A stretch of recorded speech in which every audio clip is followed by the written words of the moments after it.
Halo, Assalamualaikum warahmatullahi wabarakatuh.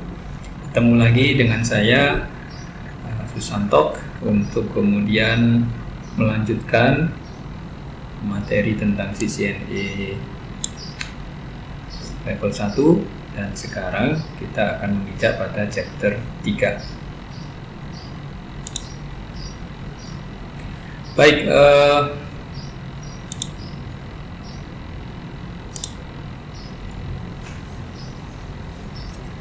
chapter 3 kita akan bicara tentang Network Protocol and Communication. Network Protocol and Communication.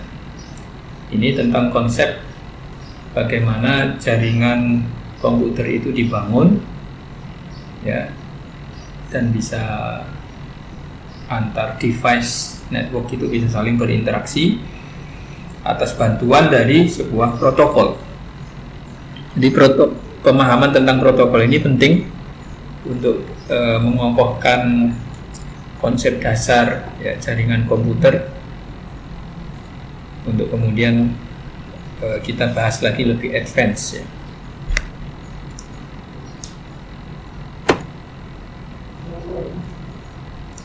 Baik, ada tiga subbab. Yang pertama tentang rules of communication. Jadi bagaimana antar perangkat dalam sebuah jaringan itu mampu untuk melakukan komunikasi antara satu dengan yang lainnya dengan peraturan-peraturan yang telah mereka sepakati. Jadi peraturan-peraturan yang telah mereka sepakati ini disebut dengan protokol nantinya, sehingga perangkat satu dengan perangkat yang lain memungkinkan untuk bisa saling berkomunikasi.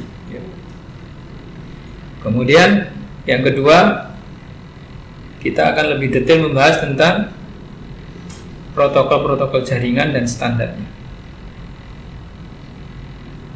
Dan tentunya untuk memungkinkan sebuah perangkat dengan beda vendor itu bisa saling berkomunikasi, ini memerlukan sebuah standar.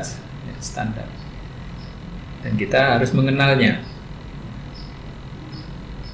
Kemudian yang terakhir, bagaimana sih proses sebuah informasi yang dikelola oleh sebuah perangkat untuk kemudian ditransmisikan ke media jaringan, media transmisi, sampai kepada ketujuan, dan kemudian diprosesnya lagi untuk ditampilkan kembali informasinya.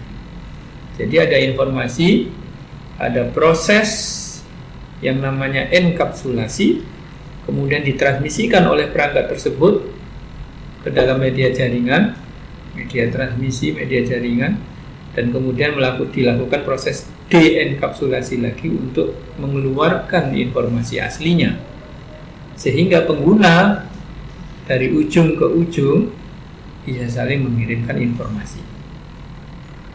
Pengguna dari satu site ke site yang lain bisa saling berkomunikasi. Oke.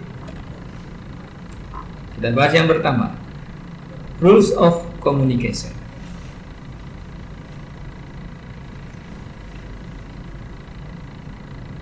Ini tentang komunikasi. Seperti halnya kita berkomunikasi, itu memerlukan pesan, isi informasi yang akan disampaikan kepada pihak yang lain. Dan tentunya ketika penyampaian informasi itu, proses penyampaian informasi itu memerlukan sebuah rule, aturan. Rule establishment, ya, mengidentifikasi sender and receiver. Common language and grammar, ya, menggunakan bahasa dan grammar yang sama, tata bahasa yang sama, yang saling mengerti. Speed and timing of delivery, pengiriman paket itu secepat apa, dan timingnya juga kapan. Dan kemudian membutuhkan konfirmasi atau dalam bahasa komunikasi data ini namanya acknowledgement. Ketika si penerima menerima informasi dari pengirim, confirm. Nah, ini rule untuk kemudian link itu establish. Jadi sebelum pengiriman informasi, link itu harus establish dulu. Nah, untuk melakukan ini memerlukan requirement seperti yang tadi disampaikan. Siapa pengirimnya dan penerimanya siapa, bahasa yang digunakan, kemudian tata bahasa yang digunakan, speed dalam menyampaikan informasi dan timingnya, kapan nyampe, itu kan pesannya. Terus kemudian konfirmasi kalau ada paket yang diterima atau informasi yang diterima. Kalau kita lihat, kita analogikan dengan bagaimana kita keseharian kita berkomunikasi, sama, mirip. Bahwa ketika kita ingin berkomunikasi sama seseorang, maka kita tahu siapa yang mau diajak komunikasi. Itu tentang sender dan receiver. Terus kita tahu menggunakan bahasa apa, apakah bahasa Inggris atau bahasa Indonesia, dan tata bahasanya juga. Terus kita juga memahami bagaimana speed konteks pembicaraan kita ini secepat apa dan kapan itu dilaksanakan, kapan itu dikirim, kapan itu disampaikan. Dan kemudian kita biasanya mengkonfirmasi gimana, sudah paham atau sudah dengar atau sudah sampai informasinya kepada penerima, ya, menerima informasi dari kita. Nah, mirip. Kemudian rules yang lain yang terkait dengan komunikasi ini, message encoding, ya. Bagaimana mengkonversi informasi into another acceptable form. Jadi message encoding itu adalah sebuah proses untuk mengkonversi informasi ke dalam bentuk yang bisa diterima oleh kedua belah pihak. Message encoding. Dalam analogi keseharian kita, mungkin ketika kita mengirim pesan itu kita format pesan kita dalam bentuk surat kah atau dalam bentuk email kah, ya, atau dalam bentuk hal yang lain, sebuah tulisan yang itu bisa dimengerti oleh kedua belah pihak, pengirim dan penerima. Itu message encoding. Kemudian message formatting and encapsulation, formatnya bagaimana dan bentuk pembungkusannya itu bagaimana. Terus message size, jadi rules yang lain itu adalah size-nya berapa nih, disepakati agar bisa diterima oleh interface jaringannya, memerlukan spesifikasi ukuran paket atau informasi seberapa. Dan message timing misalkan, metode aksesnya bagaimana, flow controlnya itu bagaimana, jika timeout itu responnya juga bagaimana, berapa lama respon timeout. Jadi kalau tidak terima pesan dari saya sekian detik, gitu, sekian menit detik, maka konfirmasi. Nah, itu rules, peraturan. Dan model pengirimannya juga bagaimana, apakah unicast, multicast, atau broadcast. Ini menunjukkan jenis informasi apa yang akan dikirim. Nah, rules communication ini dipahami oleh kedua belah pihak, sender maupun receiver. Siapa yang membuat rules? Muncul pertanyaan seperti itu kan? Siapa membuat rules? Kalau kita, siapa membuat rules kita? Rule, aturan berkomunikasi dengan orang lain, itu berarti adat istiadat mungkin bisa jadi, ya, kebiasaan. Nah, dalam konteks komunikasi data komunikasi data antar perangkat ini berkomunikasi dalam jaringan komputer, itu memerlukan rules, dan siapa yang membuat rules itu adalah protokol, yang namanya protokol. This is how we see the network. Using topology diagrams, we can see the devices in the network, including end devices, such as desktops and servers, and intermediary devices, such as switches and routers. These diagrams may also contain detailed information about a device, such as the MAC address of the Ethernet and wireless NICs, IP or Internet Protocol address information, default gateway addresses, and addresses for the DNS server. By the way, don't worry about what these terms and addresses mean right now. All of this will be explained throughout this course. This is how we see the network. But how do devices see the network? You can think of it as every device being in its own bubble. The only thing a device knows is its own addressing information. In other words, this is how a device sees the network. It doesn't. So, how does a device know its IP address and what network it belongs to? How does a device know if the destination device that it needs to send information to is on the same network or another network? If the destination is on another network and the information has to travel through intermediary devices, how does the source device know where to send it next? How does the source device know if the information it sent was received or if it needs to resend anything that might not have reached the destination? The answer to all of these questions is protocols, the rules that govern how devices communicate. Most network communications are broken up into smaller data units, which we can refer to as packets. When packets are sent on a network, many protocols are involved to help them reach their final destination, each accomplishing a different task. There are protocols such as Ethernet and wireless protocols that physically connect the device to the network.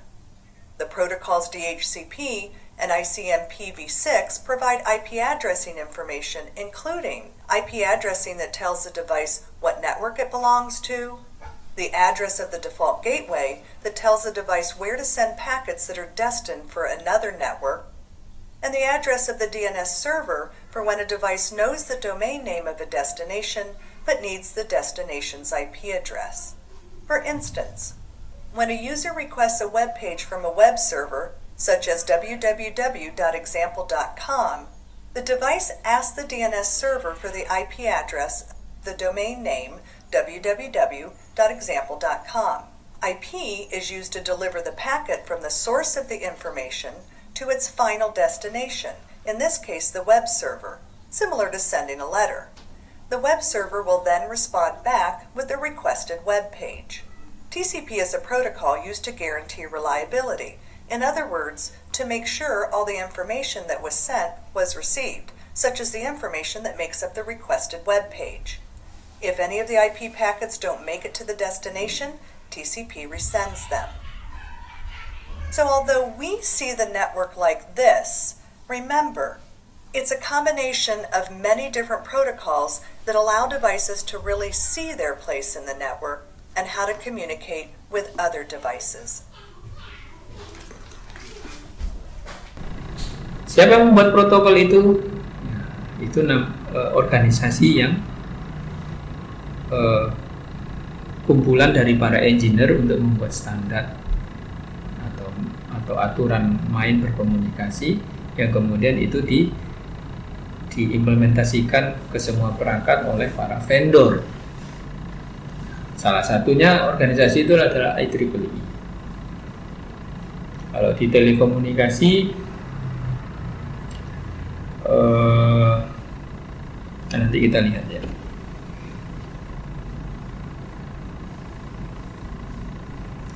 Protokol.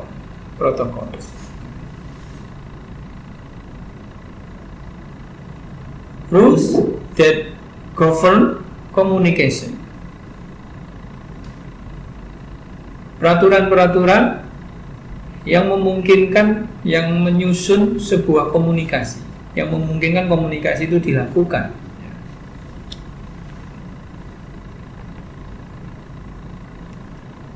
Itu adalah protokol.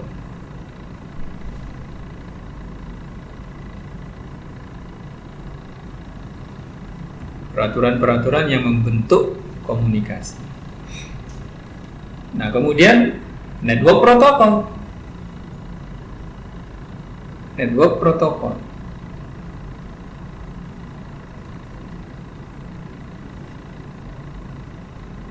Peran dari protokol itu apa? Ya. Seperti yang tadi disampaikan, the rule of protocol is build atau membangun atau membentuk sebuah aturan yang memungkinkan perangkat itu berkomunikasi.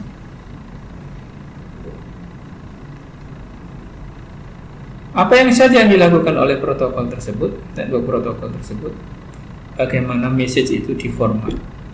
Seperti yang tadi, peraturan tentang rule. And then the process by which networking device share information about pathway with other network.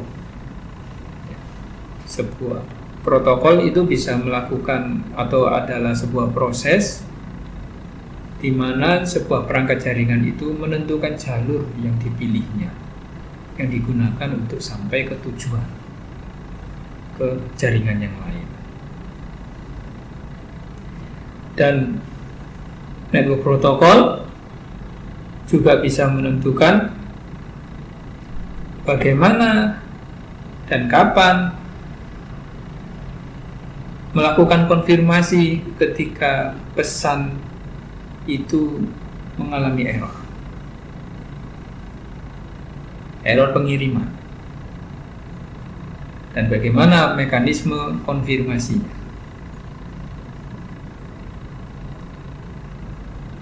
Sehingga nanti kita akan mengenal protokol yang connection oriented, berorientasi pada koneksi. Yang maksudnya adalah ketika melakukan pengiriman paket data, kalau ada kerusakan dia akan mengirim lagi. Dia akan mengirim ulang. Ada mekanisme yang menyebabkan paket itu yang menggunakan protokol tersebut itu dapat dipastikan paket itu diterima oleh penerima dengan sempurna tanpa adanya cacat. Kalaupun ada cacat, ada mekanisme untuk recovery. Nah, di sisi yang lain ada protokol yang tidak mementingkan itu, connectionless oriented, tidak berorientasi pada koneksi. Yang penting dia pengiriman cepat. Kalau ada yang rusak di tengah jalan, dia tidak melakukan recovery. Dan protokol juga mengatur bagaimana memutuskan hubungan komunikasi ketika komunikasinya selesai. Jadi kalau salah satu pihak menutup menutup komunikasi, maka ada mekanisme termination.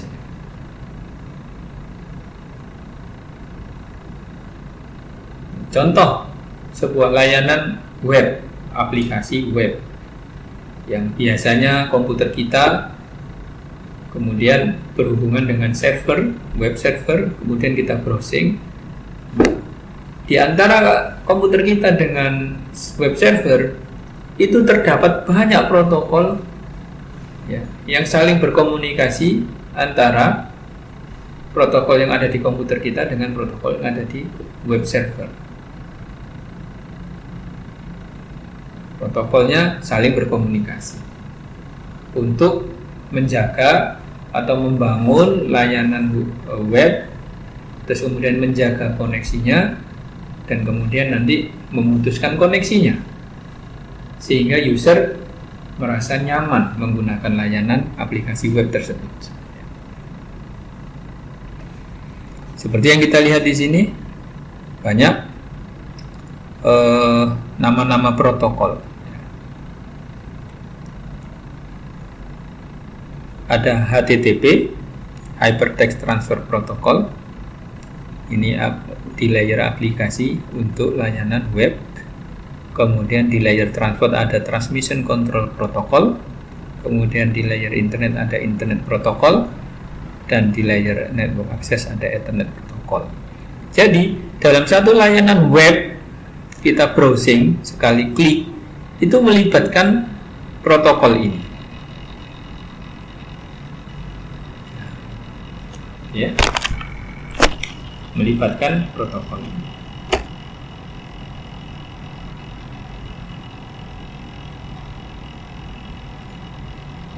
Seperti yang tadi saya sampaikan bahwa protokol ini memiliki standar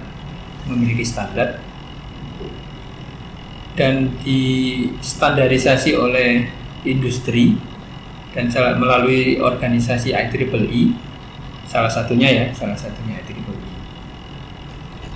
Dan tentunya protokol yang dibangun ini ya adalah open standard. Contohnya adalah TCP/IP.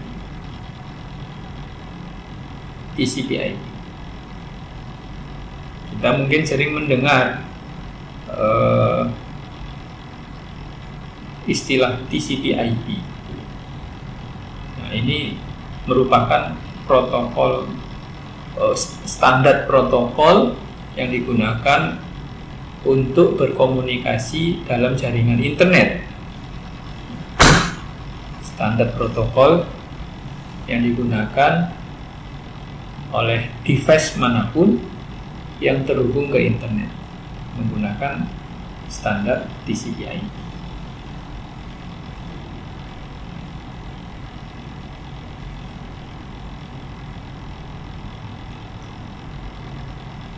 Dan TCP/IP ini tersusun, standar TCP/IP ini tersusun menjadi dalam 4 layer. TCP/IP ini tersusun dalam 4 layer. Layer yang paling bawah itu namanya network access layer, di mana di dalam layer yang pertama ini ada beberapa protokol yang berperan di situ sebagai fungsi dari layer pertama, network access layer, yaitu ARP, PPP, Ethernet, dan interface driver.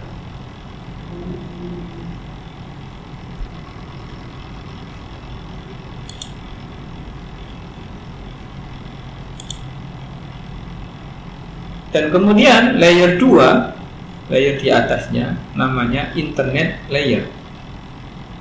Protokol yang ada di dalamnya yaitu IP, NAT, ICMP, OSPF, EIGRP.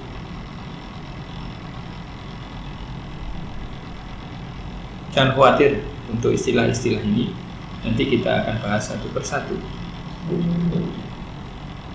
Tapi yang jelas kita memahami bahwa standar TCP/IP memiliki 4 layer, yang dimana setiap layer memiliki kumpulan protokol. Jadi dalam satu layanan aplikasi internet itu melibatkan semua protokol atau sebagian protokol, tapi lengkap 4 layer. Saya lanjutkan lagi ya. Layer yang ketiga yaitu transport layer. Transport layer, di mana di situ ada protokol UDP dan TCP. Dan layer paling atas itu namanya application layer. Di situ terdapat protokol DNS, BOOTP, DHCP, dan seterusnya. Nah, ini layer-layer yang ada di dalam TCP/IP standar atau dibilang TCP/IP model. Ada 4 layer.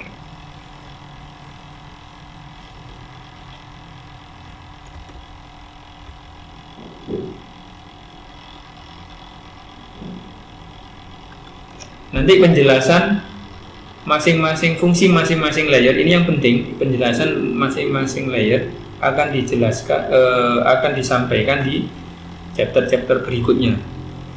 Apa itu application layer fungsinya apa, transport layer fungsinya apa, internet layer fungsinya apa, network access layer itu fungsinya apa. Dan dengan memahami fungsi tersebut, kita akan memahami cara kerja protokol yang ada di masing-masing layer.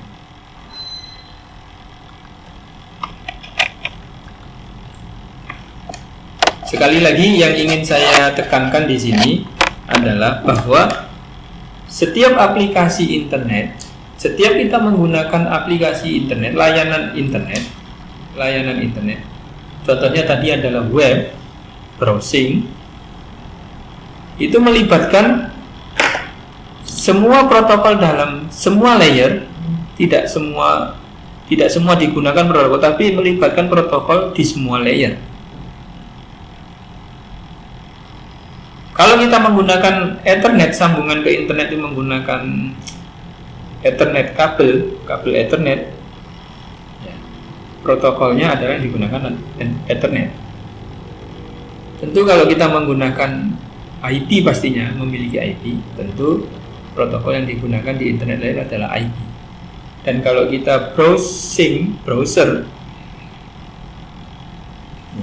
itu menggunakan protokol TCP sebagai transport layernya, bukan UDP. Sebagai gambaran, kalau layanan real time, layanan aplikasi real time seperti streaming, live streaming atau radio streaming, itu transport layernya menggunakan UDP. Tapi kalau non real time seperti browsing, email, itu menggunakan TCP. Nah, di layer atasnya, kalau browsing tadi menggunakan apa? HTTP. Kalau email menggunakan SMTP, POP, dan email, dan seterusnya. Jadi setiap layanan internet, layanan aplikasi internet, itu menggunakan protokol yang berbeda-beda sesuai dengan fungsi layanannya. Tapi yang pasti adalah menggunakan semua layer dalam standar TCP/IP. Ada 1, 2, 3, 4 layer. Baik, semoga dimengerti.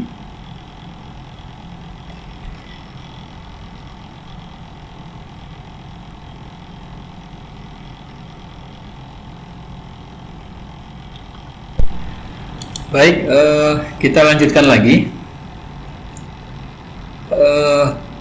Sebelumnya kita membahas tentang protokol switch, ya, atau kumpulan protokol, susunan protokol dalam standar TCP/IP. Dan kemudian kita bahas juga salah satu contohnya ketika kita melakukan browsing, itu akan melibatkan keempat layer TCP/IP, ya.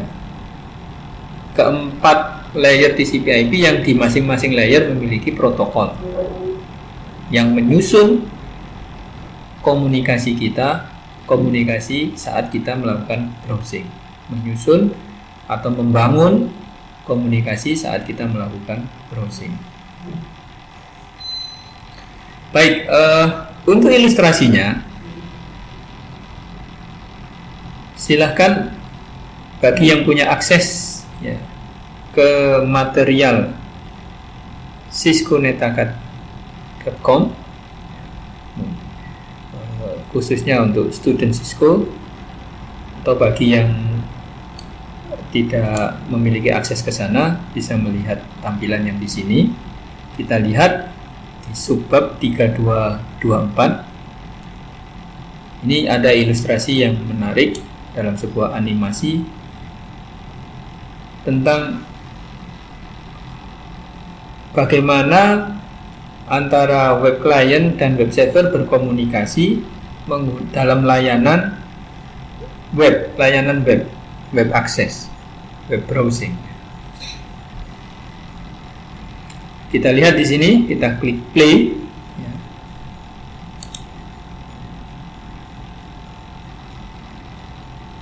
Awalnya adalah data. Ketika kita mengetikkan URL sebuah situs, kemudian kita enter, nanti komputer kita akan mengenerate sebuah data. data, user data. Kemudian proses selanjutnya turun di layer transport dan dibungkus dengan header TCP karena menggunakan protokol TCP, atau header transport layer, di mana di dalam header itu ada protokol TCP. Masih ingat tadi?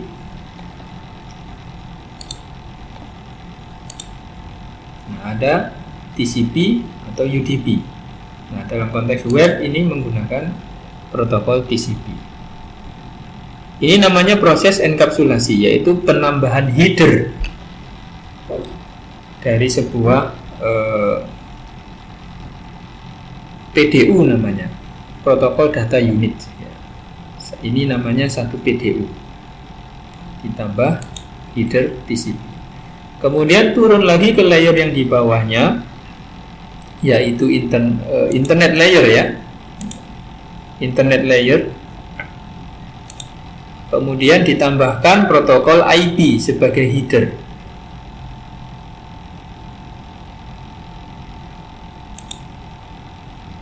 Dan the last ditambahkan header dan trailer ya, trailer ekor ya. Jadi Ethernet dan trailer. Nah, kemudian oleh sebuah mesin atau perangkat jaringan tersebut, ini dikonvert dalam bentuk bitstream dan dikirimkan ke tujuan.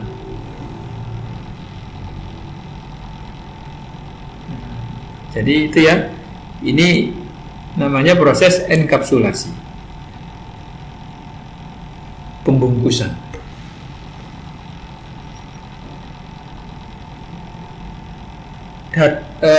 Informasi apa yang bisa dinikmati oleh web client adalah datanya sendiri. Web client tidak memerlukan, atau user atau manusia yang ada di web client di sini tidak memerlukan header-header ini. Dia hanya memerlukan informasi datanya. Oleh karena itu, ketika proses ini terjadi, proses enkapsulasi terjadi dalam bentuk terakhirnya adalah bitstream, kemudian ditransmisikan melalui media transmisi dalam jaringan. Di sisi ujung atau web client, kemudian ini dilakukan proses dekapsulasi. Proses dekapsulasi, yaitu pembukaan header, pelepasan header. Mula-mula layer yang paling bawah dilepaskan headernya, kemudian layer di atasnya dilepaskan headernya, dan layer transport dilepaskan headernya, dan akhirnya datanya bisa dilihat dan ditampilkan dalam sebuah web browser. Nah, ini ilustrasi bagaimana perangkat dalam jaringan berkomunikasi dan melibatkan banyak protokol, dan proses penyusunan protokol itu sebelum dikirimkan dalam jaringan ada proses namanya enkapsulasi, yaitu pembungkusan informasi per layer, dibungkus dengan diberikan header layer. Analoginya seperti apa? Ketika kita mengirim surat, paling gampang kita lihat, kita ingat ketika kita mengirim surat menggunakan kertas ya. Informasi yang sesungguhnya adalah tulisan yang ada dalam kertas, isi pesan. Kemudian kita lipat kertas tersebut dan kita masukkan ke dalam amplop. Itu sudah melakukan proses enkapsulasi, dibungkus informasinya dalam amplop. Kemudian di amplop itu kita tuliskan apa? From atau dari kita, dan to atau kepada tujuan teman kita misalnya. Nama alamatnya lengkap. Nah, itu juga pemberian header, pemberian alamat, pemberian informasi tambahan. Itu pemberian header. Terus kita labelin dengan perangko dan kita kirim ke Pak Pos, kantor pos. Oleh Pak Pos kemudian dikirimkan ke tujuannya. Sampai ke tujuan, kemudian dibukalah kertas itu, headernya itu. Tentu alamat tadi juga pas sampai ke tujuan. Terus kemudian dibuka amplopnya dan dibuka isi informasinya, kemudian bisa dibaca. That's the best analogy for this communication internet. Oke.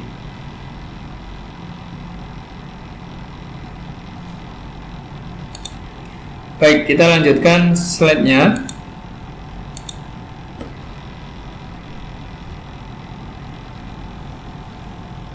Nah, standar organisasi itu diperlukan untuk menentukan rules komunikasi dalam sebuah jaringan.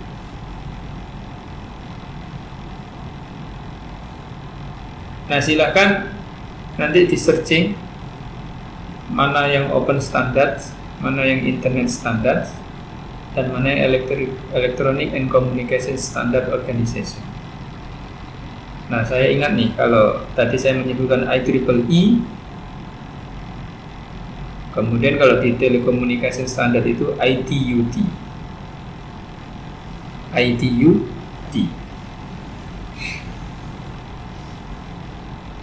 Termasuk dalam penentuan urutan kabel LAN itu menggunakan standar,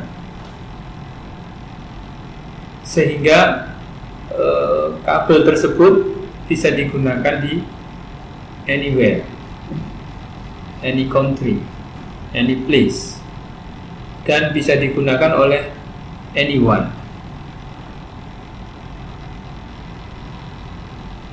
Walaupun kita bisa menyusun kabel sendiri dan kita memahami susunan kabel tersebut, dan kabel itu bisa digunakan untuk komputer berkomunikasi terhubung dengan jaringan. Tapi kalau urutannya tidak standar, ya hanya kita saja yang tahu. Orang lain tidak memahami. If terjadi kerusakan, tidak bisa dipahami, tidak bisa ditroubleshoot karena tidak standar. Ya. Itu makna standarisasi. Dan kalau kita pernah mendengar vendor-vendor perangkat jaringan, itu menggunakan standar yang sama. Menggunakan standar yang sama.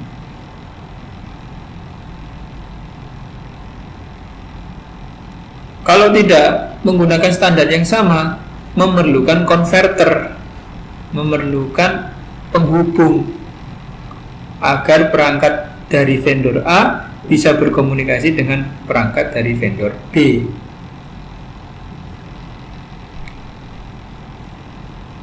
Kalau dalam dunia telekomunikasi, dulu dikenal dengan istilah roaming, karena tidak disamakan, tidak distandarkan.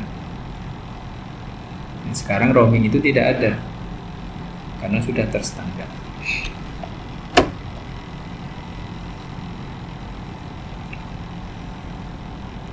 Termasuk dalam hal platform komunikasi dalam sebuah jaringan, itu memerlukan sebuah standar model untuk sebuah perangkat menggunakan protokol-protokol apa saja yang menyebabkan perangkat tersebut bisa tersambung ke jaringan dan berkomunikasi ke semua perangkat jaringan yang ada. Nah, itu perlu adanya standarisasi model platform komunikasi dalam sebuah jaringan berbasis IP, TCP/IP. Atau dalam hal ini istilah umumnya jaringan komputer.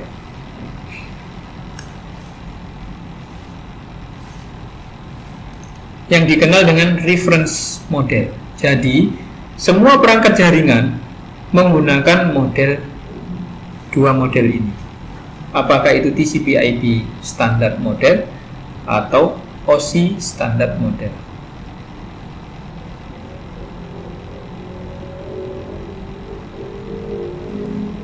TCP/IP merupakan penyederhanaan dari OSI model. Dan OSI model muncul duluan dan sampai sekarang masih digunakan sebagai referensi utama dalam pembuatan sebuah protokol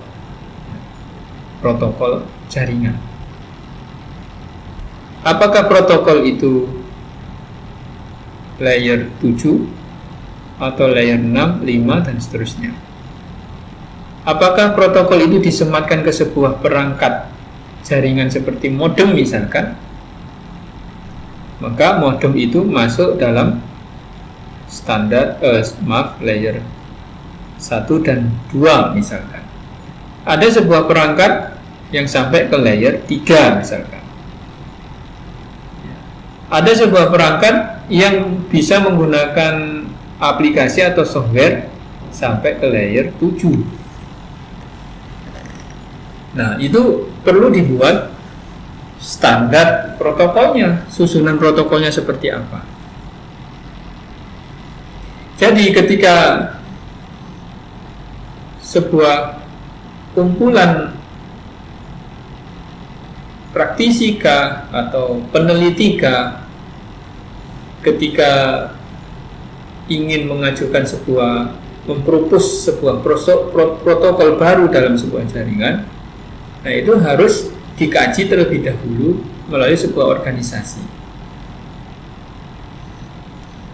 Umumnya yang saya ketahui kalau kaitannya dengan electrical engineering-nya itu masuk ke dalam IEEE. Kalau masuk dalam domain telecommunication-nya, masuk main frekuensi dan seterusnya, masuk dalam organisasi ITUT.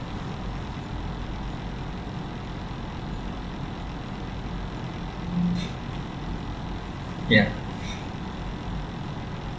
Nah, bagi student harus menghafalkan layer-layer yang ada di dalam OSI model maupun di TCP/IP model. Dan nanti sekali lagi seperti yang tadi saya sampaikan akan dibahas satu persatu di chapter-chapter selanjutnya. Apa itu application layer, apa itu presentation layer, dan session layer. Nah, dalam konteks slide ini perlu dicermati bahwa penyederhanaan di TCP/IP model dari OSI model, yaitu layer 7, 6, dan 5 di OSI model itu dijadikan satu jadi application layer. Jadi layer aplikasi, presentation, dan session di TCP/IP model disebut dengan layer aplikasi. Layer 4 di OSI model yang namanya transport itu di TCP/IP model juga namanya transport, dan itu masuk layer 3 ya. Layer 3 network di OSI model itu diganti namanya dengan layer internet. Dan layer 2 dan 1 data link dan physical digabungkan menjadi layer network access.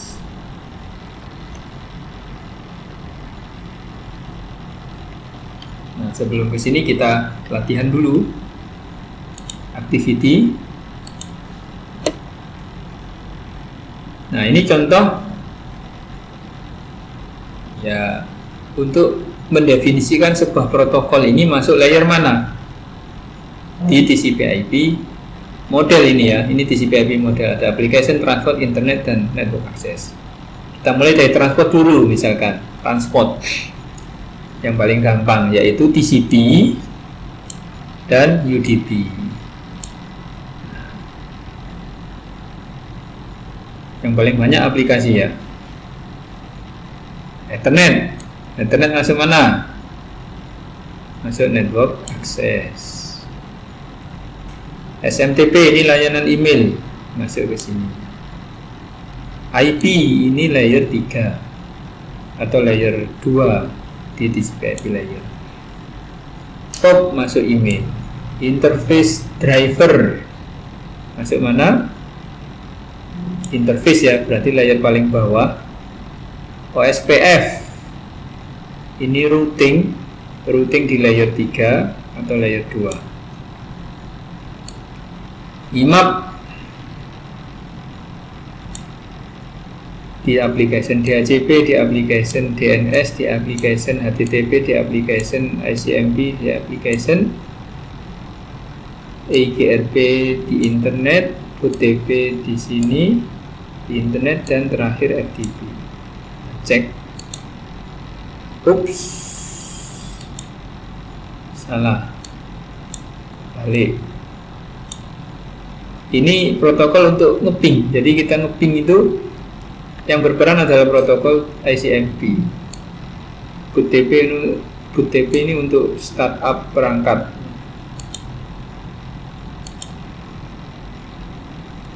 Oke, ada lagi. Ini dia. Kita menghafal OSI layer ya, OSI layer.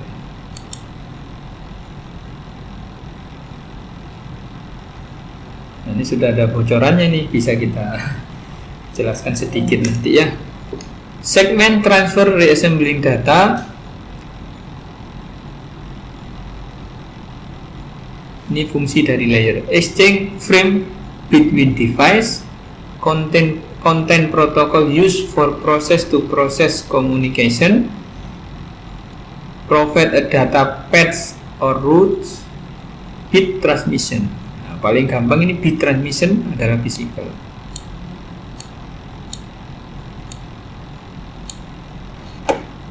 Nggak bisa.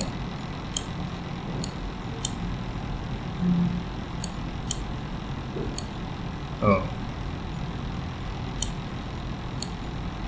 physical ya, physical.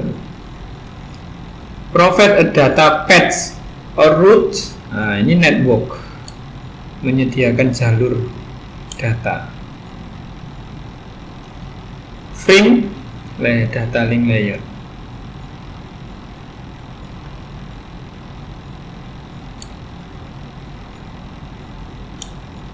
Content protocol used to for process communication.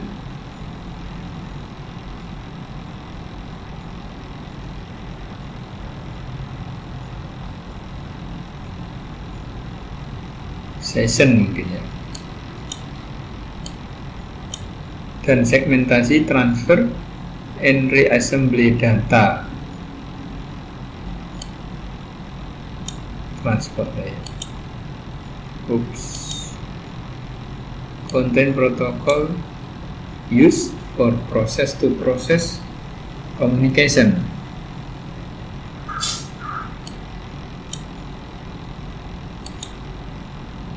Oke.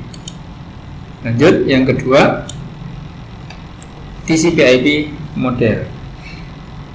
Control hardware, device, and media. Jelas ya, network access. Support communication across diverse network. Determine the best path. Best path itu internet.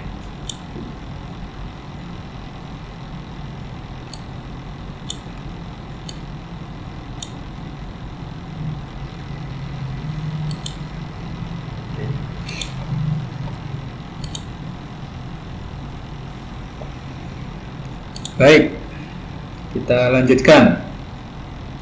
Data transfer in the network. The last subchapter. Ini yang tadi diilustrasikan bahwa segmentasi yaitu pembagian informasi yang besar menjadi beberapa bagian informasi kecil-kecil. Dan setiap bagian itu dinamakan dengan satu segmen. Dan satu segmen ini akan independen dikirimkan ke jaringan.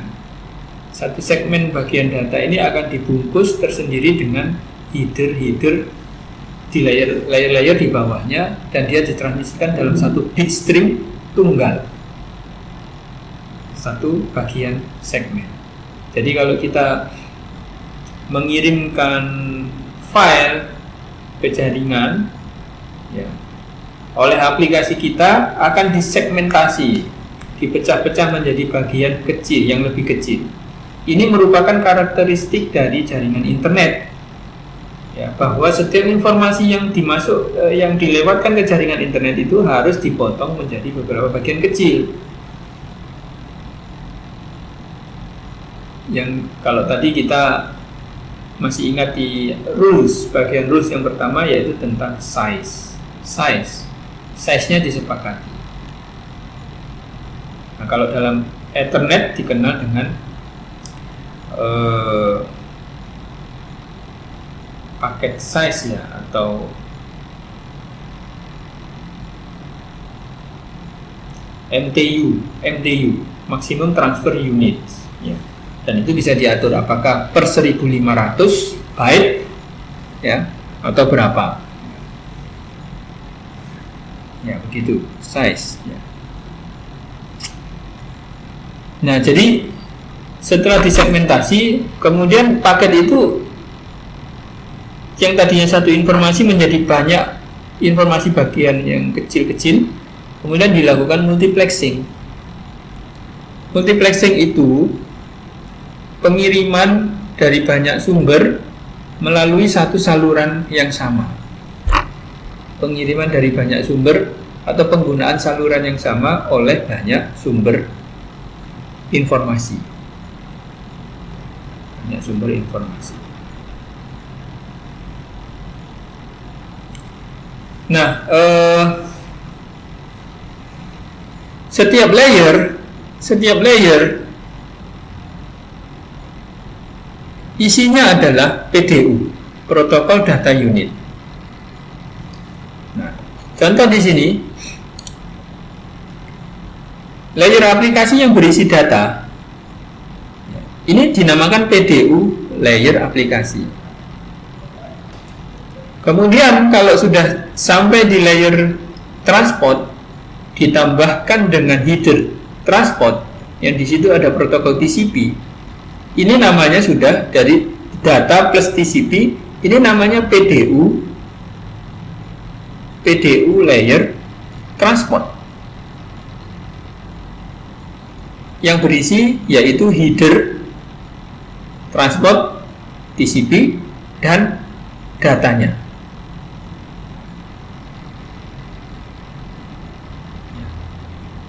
Dan keseluruhannya ini dikenal dengan istilah PDU layer transportnya ini dikenal dengan istilah segmen. Oke, proses enkapsulasi terjadi seperti itu. Dan enkapsulasi berikutnya di layer internet, layer 2 di TCP/IP model, ditambahkan header IP.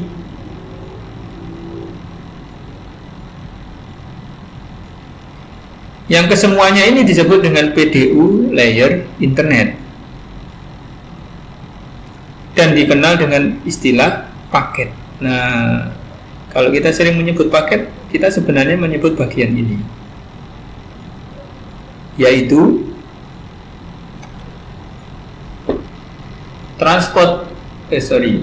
internet header yang berisi IP header plus TCP/IP dan data. Dan terakhir, kalau penambahan headernya Ethernet, dan di sini disebut dengan PDU layer data access, ya, data access, dan disebut dengan Ethernet frame.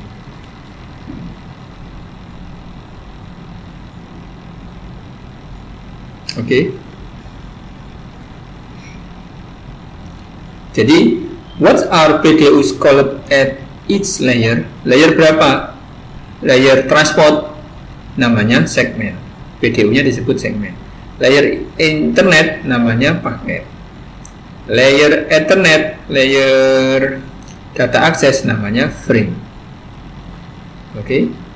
Jadi PDU itu kumpulan dari data plus headernya. Baik, kita lanjutkan.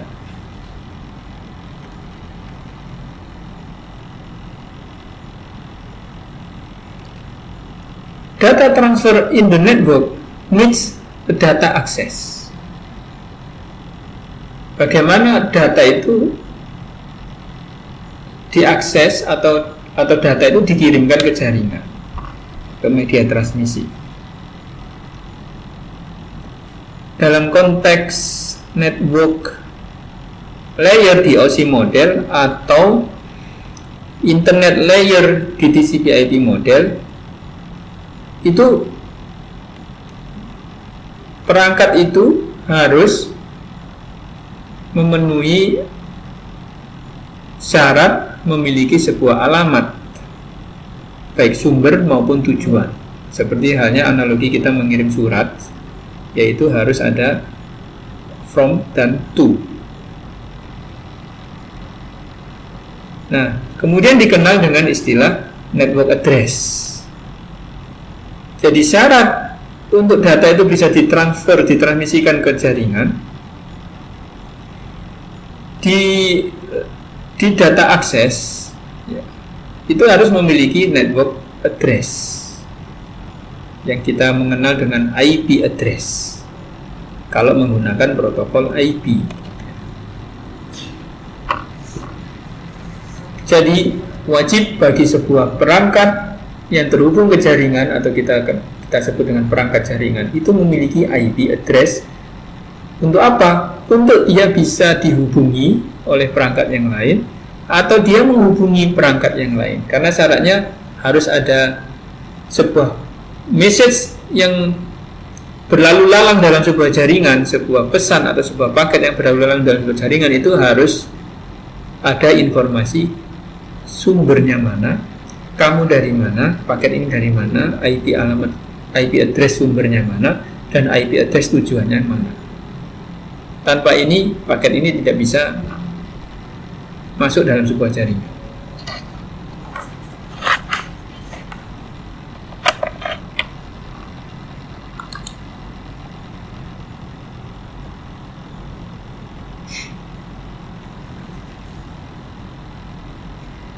Itu di layer internet. Di layer data access itu dikenal dengan alamat MAC address. MAC address.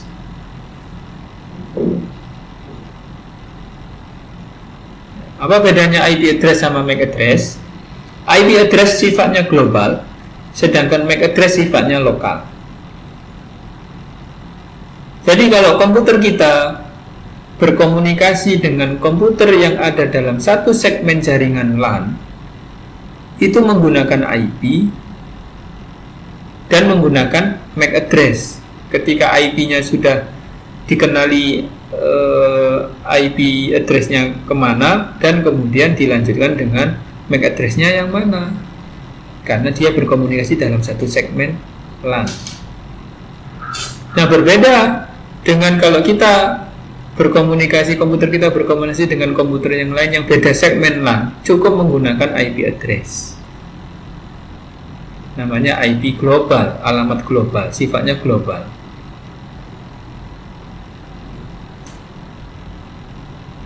Ya, nanti dijelaskan lebih detailnya ya, di chapter yang selanjutnya. Dan selain address-address yang tadi, alamat-alamat IP dan MAC, ketika masuk dalam sebuah sistem komputer atau sistem perangkat jaringan tersebut, itu kemudian dikenal dengan alamat port. Karena dalam sebuah sistem, ya, dalam sistem sebuah perangkat jaringan itu memiliki banyak port akses dalam sistemnya, dan ini masuk dalam pengalamatan di transport layer. Ya, saya ulang lagi ya, pengalamatan di data access layer itu MAC address, pengalamatan di internet layer atau network layer di OSI model itu namanya IP address, dan pengalamatan di transport layer namanya port address. Jadi port ini menunjukkan source dan destination port, ini menunjukkan bahwa dua perangkat yang saling berkomunikasi ini menggunakan layanan apa. Jadi kalau tadi alamat pengiriman paketnya, alamat rumahnya, alamat rumah, IP address. Terus ketika sampai ke rumah, ya, Anda mau duduk di mana? Anda mau mengakses layanan yang mana di dalam rumah ini? Anda mau ketemu siapa? Kalau di resepsionis misalkan, Anda butuh layanan apa? Kalau perkantoran ya, perkantoran ada resepsionisnya, dan ini perkantoran layanan publik. Nah, Anda mau mengurus apa? Menggunakan layanan apa? Gitu. Nah, ini namanya port address. Sudah masuk ke destination, tujuan, tapi dipilih layanannya apa. Nah, contoh ilustrasinya, ketika kita mengakses web browser ke web server, komputer kita, paket pengiriman paket informasi yang kita request ke web server, ketika sampai ke web server, ya, ini akan ditujukan ke port 80 untuk layanan web server. Oke, saya sudah nyampe ke server web. Saya ingin mengakses web server. Oh, berarti port address-nya, port destination address-nya adalah port 80. Saya masuk ke sebuah server. Oke, kamu masuk mengambil layanan apa? Saya sudah sampai ke sini, saya ingin layanan email. Oh, email. Berarti masuk ke port email. Port email itu kalau mengirim email SMTP protokolnya portnya 25. Port 25. Web 80, email 25. Nah, di situ. Ya. Jadi di network address ada source logical network address, data link layer ada source physical address atau MAC address, ini IP address, transport layer ada port number. Nah, di dalam konteks aplikasi layer itu namanya encode application data, encoding, decoding. Jadi kalau nanti di encoding pakai metode X misalkan, maka di ujungnya, di penerimanya harus mampu melakukan decoding dengan metode X juga. Paham sampai sini ya? Ada pesan yang kemudian di enkripsi, sampai ke tujuan harus ada kunci di enkripsinya. Nah, di physical layer ini timingnya. Jadi seperti ketukan, kapan timing itu dikirim, dan di sisi penghujung, di sisi penerima juga harus memiliki timing yang sama sehingga ketukannya sama. Nah, seperti ini. Kalau timingnya tidak sama dan tidak sinkron, maka yang terjadi seperti ini. Dan ini tidak akan tersampaikan pesan itu. Jadi kalau dalam rangkaian sistem komunikasi itu namanya ada clock. Clocknya kalau tidak sinkron seperti ini, nah, itu sinyalnya tidak akan sampai ke pengirim. Ataupun kalau sampai terjadi delay, terjadi perusakan sinyal informasi karena ada ketidaksinkronan clock. Kira-kira sampai di situ. Dan kita sumerikan di chapter 3 ini bahwa kita telah membahas dan kita bisa menjelaskan bagaimana rules, sebuah aturan itu digunakan dalam berkomunikasi. Siapa yang ngomong dan siapa yang menerima informasi, siapa yang memberi informasi dan siapa yang menerima informasi, bentuk format informasinya bagaimana, timingnya, terus metode komunikasinya, speednya, size-nya, keras atau rendah suaranya misalkan ya. Kalau ukuran paketnya berarti besar atau kecil ukuran paketnya, dan seterusnya. Dan explain the rule of protocol. Kita mampu menjelaskan fungsi dari protokol, yaitu rules of the protocol, network protocol, dan standar organisasi yang tadi kita bahas. Outputnya adalah TCP/IP model dan OSI model. Hanya dua dua model inilah yang digunakan sebagai standar untuk perangkat-perangkat jaringan ya, berkomunikasi dibuat dan software yang ditanamkan di perangkat tersebut untuk mampu menjadi protokol dalam sebuah jaringan komputer. Jadi menggunakan dua output standar, yaitu OSI model dan TCP/IP model. Contohnya standarnya banyak, yang tadi saya sebutkan hanya IEEE dan ITU-T. Silahkan nanti dicari tahu sendiri standar organisasi yang mengatur protokol jaringan. Terus bagaimana sebuah perangkat jaringan di dalam LAN mengakses ke sebuah resource atau mengakses ke sebuah perangkat jaringan yang lain dan berkomunikasi. Tadi istilahnya ada proses enkapsulasi dan dienkapsulasi. Ada pemberian header di tiap-tiap layer dan kemudian ditransmisikan sampai di ujung, kemudian dibuka headernya yang namanya proses deekapsulasi sampai kemudian muncul informasinya sendiri. Nah, seperti itulah caranya sebuah perangkat jaringan berkomunikasi dengan perangkat jaringan yang lain, atau kalau dalam konteks ini adalah mengakses resource. Jadi PC desktop mengakses resource yang ada di web server, sama model komunikasi tadi sama, ada enkapsulasi, ada deekapsulasi, ada penambahan header, ada pelepasan header. Whatever apa dengan apa yang berkomunikasi, tapi yang jelas ketika sebuah perangkat jaringan berkomunikasi dengan perangkat jaringan, entah itu client ke server, entah itu server to server, entah itu NDFS to NDFS yang lain, sama model komunikasinya, konsep komunikasinya sama, yaitu ada proses enkapsulasi, ada proses dekapsulasi. Baik, terima kasih, semoga bermanfaat. Assalamualaikum warahmatullahi wabarakatuh.